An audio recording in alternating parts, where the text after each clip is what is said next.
I used to think those stories were just made up, monsters, weird creatures, skinwalkers, things that go bump in the night.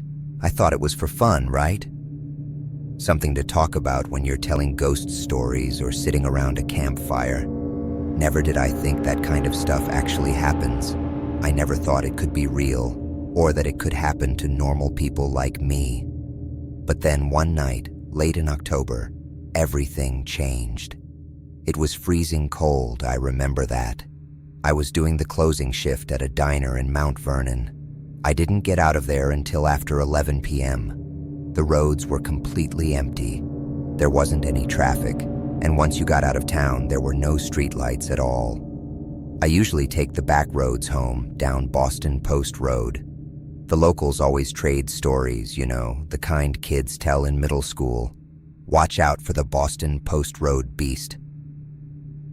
But I never thought anything of it. That night, though, the fog was so thick you could cut it with a knife. It was wet, clinging to the fields, and it crept across the road like long fingers. My headlights could barely shine through it. I turned the radio down because it felt wrong, like the static in music was bothering something, and that's when I saw it. Just a flash of fur, like a blur. Then a bang on the front of my car. I slammed on the brakes, and my tires screeched against the road. I came to a wobbly stop. My first thought was that I'd hit a deer, or maybe a fat raccoon. I was freaked out, but I needed to see what I hit. So I got out of the car, my boots crunching in the gravel. I found the animal. It was a raccoon, or at least it started out as one. But it was ripped up, like something else had gotten to it before I did. I bent down to look more closely. That's when I heard something in the bushes near the road. It was a really loud rustling, like something big moving, not a squirrel or a rabbit. This was something huge. Every part of me was telling me to run, but I couldn't move. I felt frozen in place. Then it came out of the bushes.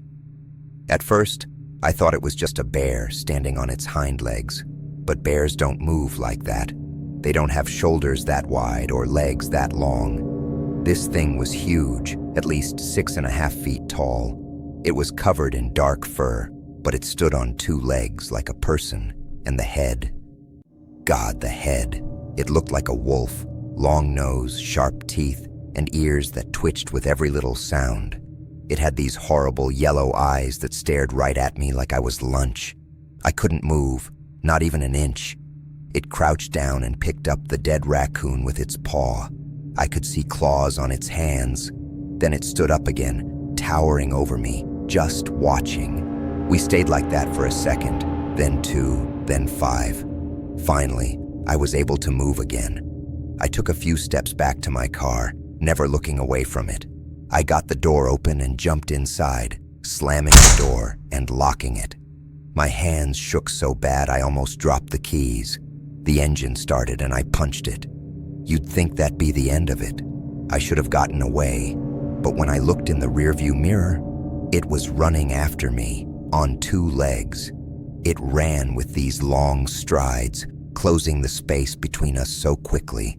I was going 55, then 60, then 70, and it was still keeping up. I could see its glowing eyes in the mirror. Then all of a sudden, it ran into the cornfields next to the road and disappeared. I didn't sleep that night, and for a long time, I didn't tell anyone what happened. Who would believe me? But later on, I started hearing stories here and there. Other people, farmers, teenagers, maybe a cop, had seen something too. Some found claw marks on their barns, and some said livestock were disappearing. Other people told stories of seeing something standing tall on the side of the road.